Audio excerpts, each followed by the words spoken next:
For decades, Rex Murphy said things most Canadians weren't ready to hear. He warned that Canada was drifting, away from responsibility, away from realism, and away from the virtues that once held the country together. People smiled. Some mocked him as old-fashioned. Others dismissed him as pessimistic. But today, as housing collapses, institutions lose credibility, and Canadians quietly give up on the future, his words sound less like opinion and more like foresight. This isn't about nostalgia. It's about how we missed the warning signs hiding in plain sight.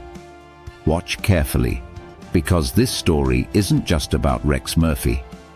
It's about Canada. The voice.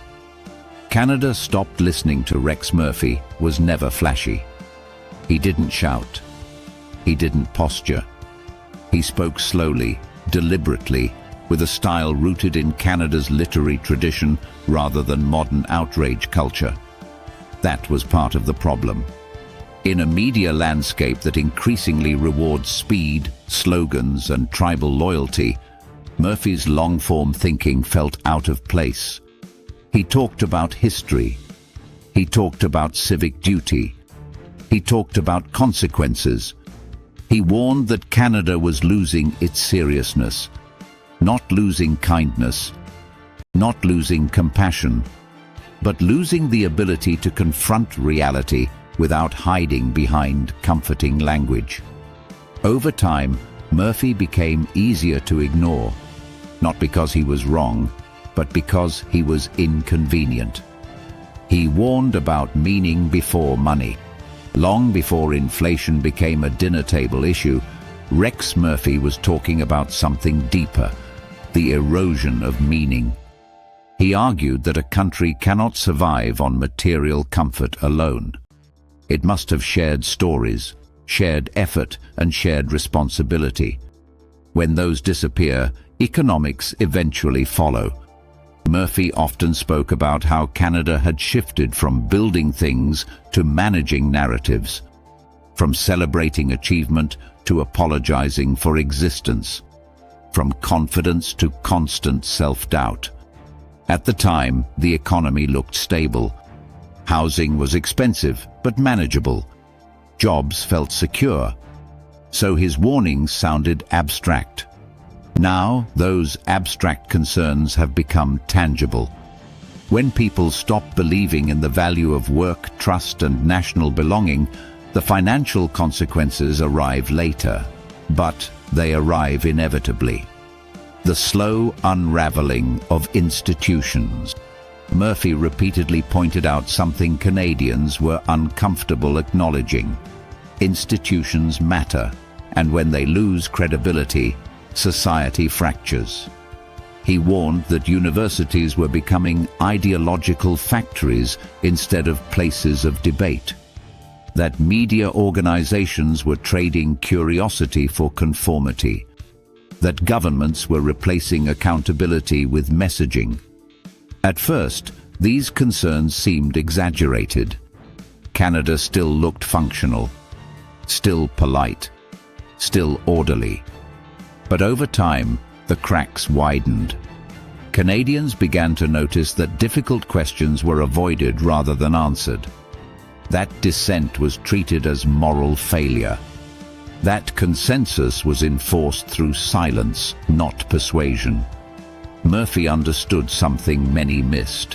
When institutions stop being trusted, people don't become freer, they become cynical. And cynicism is corrosive.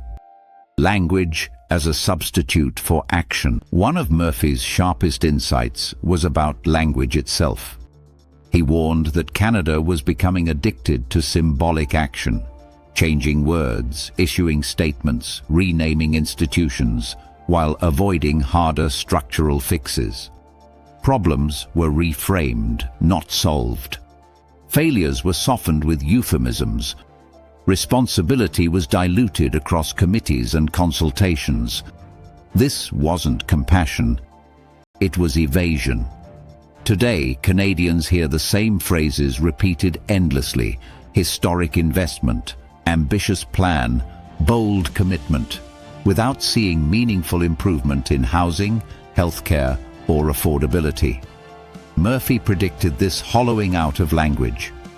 When words lose their connection to outcomes, trust collapses. A country cannot govern itself on press conferences alone. If this video feels heavy, it's because it speaks to something quietly shared by millions of Canadians. This channel exists to preserve honest conversations about Canada, without yelling, without spin, and without fear. If you value thoughtful Canadian voices, help us reach 5,000 subscribers. And if you want to support independent commentary, consider joining our Silver membership for just $2.99 per month. Your support keeps these conversations alive. Let's continue. He saw the cost of living storm forming. Rex Murphy was never an economist, but he understood incentives, pressure, and human behavior. He warned that when governments pile complexity onto everyday life through regulation, tax burdens, and administrative sprawl, ordinary people pay the price. Today, Canada faces one of the most severe affordability crises in its history. Housing has become unreachable for a growing share of the population. Groceries strain budgets. Energy and insurance costs climb quietly. Even middle-income families feel constantly behind. Murphy understood that when everyday life becomes this difficult, social unity breaks down. People stop arguing about ideas and start fighting for survival. And when survival thinking takes over, national generosity disappears. Identity, division, and the loss of a common story. Murphy believed deeply in Canada, but not in the abstract symbolic sense. He believed in Canada as a shared project. He warned that when a country stops telling a unifying story and replaces it with endless fragmentation, it loses cohesion. Over time, Canadians were encouraged to see each other primarily through identity categories rather than shared citizenship. Murphy didn't deny history or injustice. He warned against weaponizing the past to fracture the present. Today, that fracture is obvious. Conversations are tense. Disagreement feels dangerous. People increasingly choose silence over honesty. A nation divided against itself doesn't collapse loudly. It freezes emotionally. Murphy saw that coming. Why nobody listened? The tragedy isn't that Rex Murphy was perfect. He wasn't. The tragedy is that Canada stopped listening to people who asked hard questions without offering comforting illusions. Murphy didn't fit the new media environment. He required patience, reflection, thinking beyond headlines. In an age of instant reaction and algorithm-driven outrage, his careful voice was drowned out. Not proven wrong, just outpaced. Now many Canadians feel exactly what he described, a sense that the country they loved is slipping into something colder, more brittle, and less confident. What his warnings mean now. Rex Murphy predicted Canada's breakdown not as a dramatic collapse, but as a slow forgetting. Forgetting that institutions must be trusted to function. Forgetting that citizens must feel rewarded for effort.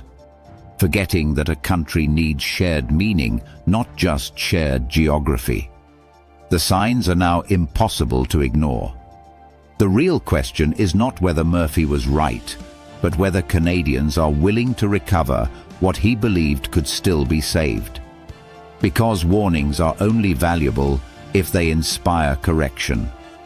If this video resonated with you, subscribe and help us reach 5,000 subscribers. Join our Silver membership for $2.99 per month to support independent Canadian commentary. Comment below. Canada needs voices like this again. Rex Murphy warned Canada. The silence that followed may be the most important part of the story.